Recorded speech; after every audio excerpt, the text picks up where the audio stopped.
The reality of how much you go forward, how fast you go forward, it just comes down to the actions you're taking. Period. That's it.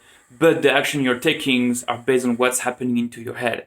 So when you think of that, finding the right balance between analyzing or over analyzing or just not thinking of anything and just taking action is I think it's very hard. It's like it's more an art than a science. And I remember Gary Vee said that, a lot of people, most people are like trying to do like four right decision and make two bad decision. And he tries to make 134 good decision and 110 bad decision. And that's the net of that.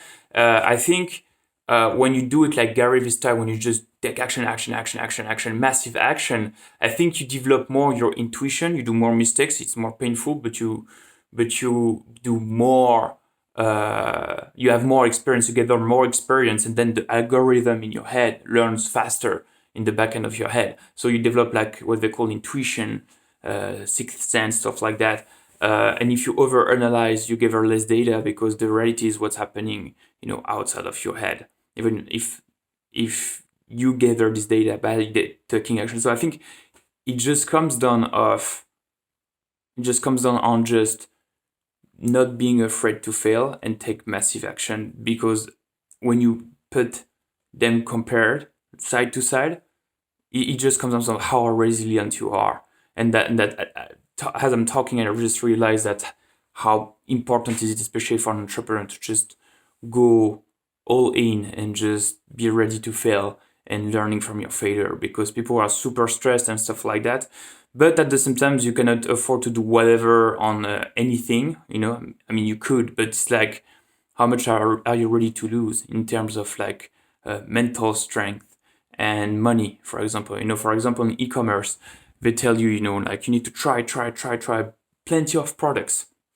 Yeah, but if it costs 300 euros per product, if you have a lot of money to spend, I guess it's all right. But if you don't, then you need to be more careful. But then your learning curve is slower, And how much do you need to spend to analyze your former experiences and failures to learn?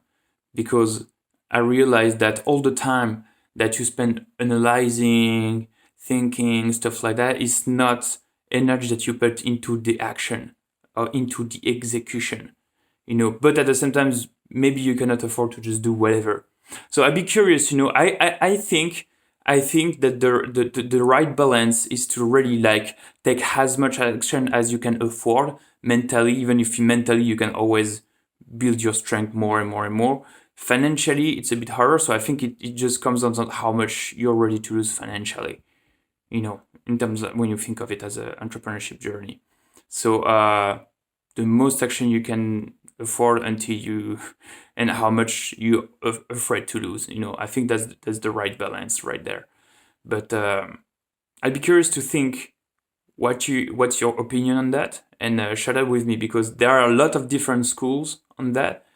And but it seems that most of entrepreneurs who are ahead and already accomplished stuff, it's more like not overthinking everything and just taking massive action. It sounds obvious, but when you're in the process and you're like, but I need to learn, I need to not do anything and stuff like that. So I think it's an interesting balance that you build over time and you get closer to your truth, how you functionate. I'd be curious to hear that. Share that with the community, please.